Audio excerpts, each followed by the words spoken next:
CPM এর সমস্ত হিন্দু ভোটাররা আজকে জানে 2011-তে সিপিএম যে হেরেছিল তৃণমূলের কাছে তার একটাই কারণ, রাতারাতি যে মুসলিম কমিউনিস্টরা ছিল তারা মার্কসকে বেছে নিয়েছিল, মোহাম্মদকে বেছে নিয়েছিল মার্কসের জায়গায়। আজকে তারা তার জবাব দেবে। কংগ্রেসে গিয়ে গেল। হ্যাঁ, মানে ওটা কংগ্রেসের বেল্ট, মানে মোটামুটি ওখানে কিন্তু বড় খেলা হতে পারে।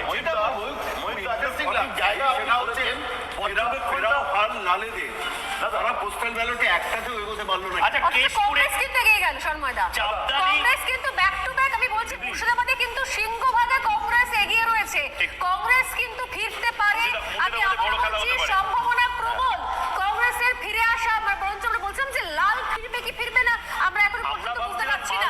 কংগ্রেস ভালো রেজাল্ট করবে, কিন্তু মুর্শিদাবাদে এগিয়ে রয়েছে, ভালো রেজাল্ট করছে। পোস্টাল ব্যালটে বিপুল সারা। মানে কংগ্রেসে কি একটা ভরসা রাখছে সংখ্যালঘুরা? ভরসা নয় দাদা, সংখ্যালঘু মানে অভিষেক বন্দ্যোপাধ্যায়ের থেকে রাহুল গান্ধীর উপর বেশি ভরসা রাখছে মুসলিমরা। কর্মচারীরা মন করেছে যে মমতা বন্দ্যোপাধ্যায়কে বাংলা থেকে দূর করবো। সেটা মুর্শিদাবাদে বিজেপিকে কেন আপনাকে বুঝতে হবে যেখানে সম্ভাবনাময় দিক আছে। আমি কিছুক্ষণ আগে সর্বদাকে বলছিলাম যে কিছু অংশের ভোট তো পাচ্ছে। এই মুহূর্তে আপডেট দিয়ে রাখি, হুগলিটা দিয়ে রাখি একটু।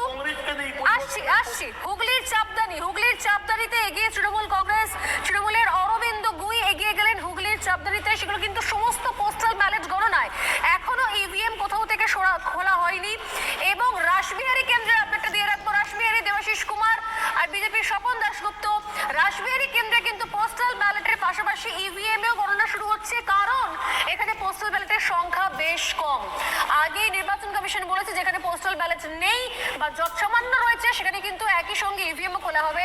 অতএব রাসবিহারী থেকে আমরা যে প্রথম রেজাল্টটা পাবো কাউন্টিং এ, সেটা কিন্তু ইভিএম এর সঙ্গে পোস্টাল ব্যালটের সঙ্গে ইভিএমও দুটো কিন্তু একসঙ্গে গণনা শুরু হচ্ছে। শিলিগুড়িতে এই মুহূর্তে বন্ধ আছে পোস্টাল ব্যালট কাউন্টিং। শিলিগুড়িতে কেন বন্ধ রয়েছে কি জানা যাচ্ছে? তৃণমূল কংগ্রেস বলছে 6টা ট্রাঙ্ক ছিল। আচ্ছা, 6টা ট্রাঙ্কের মধ্যে থেকে 5টা ট্রাঙ্ক নাকি আগেই খোলা আছে এবং এটার জন্য শঙ্কর ঘোষ এগিয়ে গিয়ে থাকতে পারে, এটার একটা তদন্ত তারা চেয়েছে। প্রথম তদন্তটা হবে এবং তারপর মানে তৃণমূল কংগ্রেস কিন্তু একটা রাউন্ডেও কিছু ছাড়ছে না। মানে পাতা যদি বাঁদিক থেকে, আমার গ্লাসটা ডান দিক থেকে বাঁদিকে যায়, সেটাও কিন্তু তদন্ত হবে এবং সুব্রত গুপ্তরা এই তদন্ত অ্যালাউ করছেন এবং দিলে ইন্দ্রজিৎরা বসে রয়েছেন বা একদম কিন্তু কড়া নির্দেশ রয়েছে, পাহারা দেওয়ার, দিন পাহারা রাত পাহারা কড়া নির্দেশ রয়েছে। করে গেছে তার কারণ হচ্ছে মমতা ব্যানার্জি তো মাটির কাল জানেন মাটির গন্ধটা উনি পেয়েছেন, ওনার যে সেটাকে ছুঁয়ে ফেলে দিয়েছে। গণতান্ত্রিক পদ্ধতিতে আজকে গণতন্ত্রে জয় হচ্ছে। বাঙালি প্রেমী, বাঙালি যারা গণতন্ত্র প্রেমী মানুষ, তারা পদ্ম ফুলে তোমার ভোট দিয়ে আজকে বিপুল পরিমাণে জয় করবে। আজকে যে ট্রেনটা সেখানে শুরু হয়েছে, সেটা তুমি পোস্টাল ব্যালট যেই বলো, সেটা কিন্তু আলটিমেটলি বাঙালি হিন্দু বাঙালিদের ভোট, যারা এখানকার ভারতীয়, যারা ভোট দিতে পেরেছে, যারা এখানকার নাগরিক, তাদের ভোট। আমি আরেকবার বাংলার মানুষকে জানিয়ে দেবো, শিলিগুড়িতে পোস্টাল ব্যালট গণনাটা এবার স্থগিত হয়ে গেছে এবং সরকার এই মুহূর্তে রয়েছে। দেবাশিস একটা 30 সেকেন্ডের প্রতিক্রিয়া নিয়ে নেবো। ভবানীপুরে মমতা বন্দ্যোপাধ্যায় পিছিয়ে রয়েছেন, কংগ্রেস এখন 5 হয়ে গেছে। বামেদের প্রথম দিকে তারা এগিয়ে ছিল কিন্তু এখনো রিফ্লেক্ট করছে না সেটা। 56 তৃণমূল, 71 বিজেপি। আবারও বলছি একেবারে আর্লি ট্রেন না, কোনোবার কখনো এই ট্রেন দেখে কোনো বিশ্লেষণ করা সম্ভব না। 12টা পর্যন্ত ন্যূনতম ধৈর্য রাখতে প্রত্যেককে। ঠিক ঠিক সেই 133টার মধ্যে বামেরা একটা এখনো পর্যন্ত এগিয়ে। এটা কিন্তু তাহলে কি আমি পোস্টাল ব্যালট দিয়ে কিছু বলা যায় না, ইঙ্গিত তো করা যায় না, কিন্তু পোস্টাল ব্যালট যদি সামান্য রিফ্লেকশন হয় তাহলে কি আমি বলছি সন্ময়দা, পোস্টাল ব্যালট তো সবই তো সরকারি কর্মচারীরা দিচ্ছেন, প্রতিষ্ঠান বিরোধী হচ্ছে। না প্রতিষ্ঠান বিরোধী হচ্ছে, এবার যে প্রতিষ্ঠান বিরোধী প্রতিষ্ঠান বিরোধী ভোটটা বিজেপিতে না গিয়ে তো কংগ্রেসও বিপুল আসছে। আমার প্রশ্ন তাহলে বামেদের কাছে কেন যাচ্ছে না?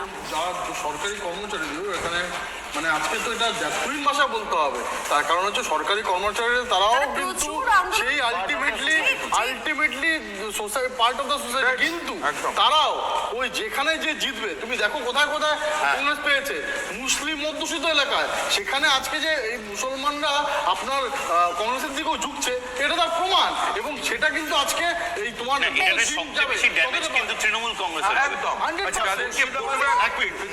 এক মিনিট মুর্শিদাবাদে 22টা আসন দেখাচ্ছে এখনো পর্যন্ত পোস্টাল ব্যালটে। তার মধ্যে 3টে কংগ্রেস, 3টে তৃণমূল, 3টে বিজেপি আর একটা সম্ভবত হুমায়ুন। এখানে কিন্তু মাইনরিটি হতে হবে, 60 to 70% মাইনরিটি ভোট। বেশ, সেখানে কেন বাংলা খাতা হবে বর্ধমানে না? আপডেটটা দিয়ে রাখি একটু, পূর্ব বর্ধমানের আপডেট দিয়ে রাখি এখনো পর্যন্ত যেগুলো মোটামুটি পোস্টাল ব্যালটে আমরা পাচ্ছি। ভাতার এগিয়ে বিজেপি, রায়না এগিয়ে তৃণমূল কংগ্রেস, খণ্ডঘোষে এগিয়ে বিজেপি, মন্তেশ্বরে এগিয়ে তৃণমূল কংগ্রেস, কাটোয়ায় এগিয়ে বিজেপি, কেতুগ্রামে এগিয়ে তৃণমূল কংগ্রেস, মঙ্গলকোটে এগিয়ে তৃণমূল কংগ্রেস। এটা পাচ্ছি আমরা পূর্ব বর্ধমানের পোস্টাল ব্যালটের পরে। হাওড়া আপডেট দিয়ে রাখি, হাওড়া দক্ষিণ, হাওড়া মধ্য, বালি, পাঁচলা, ডোমজুর সেখানে এগিয়ে তৃণমূল কংগ্রেস, নবদ্বীপে এগিয়ে তৃণমূল কংগ্রেস, হাসন বিধানসভায় এগিয়ে তৃণমূল কংগ্রেসের প্রার্থী কাজল শেখ। যদি এটা এই ট্রেন্ড কিন্তু একেবারে ওলটপালট হয়ে যেতে পারে মুর্শিদাবাদে। আমি অবাক হয়ে যাচ্ছি। ভাটপাড়াতে তো পাচ্ছি ময়ূক, ভাটপাড়া, নোয়াপাড়া, জগদ্দল, বীজপুর তুমি দেখো মুর্শিদাবাদ এগিয়ে বিজেপি। ঠিক 133টার মধ্যে বেশিরভাগ কিন্তু ফেজ 2 ভোটার নাম্বার। হ্যাঁ, মানে হ্যাঁ। ফেজ 2 মানে দ্বিতীয় দফার যে ভোটগুলো হয়েছিল যে সিটে সেখানকার। মুর্শিদাবাদে দেখো না তুমি 22টা আসন, তার মধ্যে 7টাতে এই মুহূর্তে বিজেপি লিড করছে, 4টেতে তৃণমূল, 3টেতে বাম, 6টাতে কংগ্রেস, 1টাতে আজু মানে হুমায়ুনের দল। মানে মুর্শিদাবাদ সবচেয়ে বেশি মাল্টি পার্টি একটা সিস্টেম এই মুহূর্তে দেখছে। অরূপ বিশ্বাস মুর্শিদাবাদ কিন্তু ঘেটে আছে। আমি আবারও বলছি, মুর্শিদাবাদ ঘেটে আছে। কেন ঘেটে আছে? ঘেটে থাকার কারণটা হচ্ছে বেসিক্যালি পঞ্চমুখী প্রতিদ্বন্দ্বিতা, যেটা পশ্চিমবঙ্গের কোনো জেলায় এভাবে রিফ্লেক্টেড নেই। হ্যাঁ, একদমই তাই। কংগ্রেস সিপিএম আলাদা লড়ছে। কংগ্রেসের যেহেতু একটা ফুটপ্রিন্ট মুর্শিদাবাদে আছে। এবার একটু যোগ করে নিই, আইএসএফ সিপিএম একসঙ্গে, আইএসএফ এর যে শক্তিটা সেটা আইএসএফ, সিপিএম, এসডিপিআই, এসডিপিআই মুর্শিদাবাদে ভালো এ আছে। আরেকটা হাকিমুলদের পাঁচটা যে দেখানো হচ্ছে সবকটাই কি মুর্শিদাবাদে? কোনগুলো? না পাঁচটা কংগ্রেসে? না, পাঁচটার মধ্যে হ্যাঁ ম্যাক্সিমাম হ্যাঁ, কংগ্রেস। পাঁচটা মুর্শিদাবাদ। বাংলা আছে বোধহয়। কিন্তু ট্রেন্ড ব্যালটে পেয়েছে মুর্শিদাবাদ পেয়েছি আমরা, আমাদের কাছে মুর্শিদাবাদ পেয়েছি এখনো পর্যন্ত। তুমিও যাও, আমি কিন্তু এই মুহূর্তে ভয় থাকতাম। না, তোমাদের পুরো মুসলিম ভোট রেজিনগরে কিন্তু তৃণমূল আছে।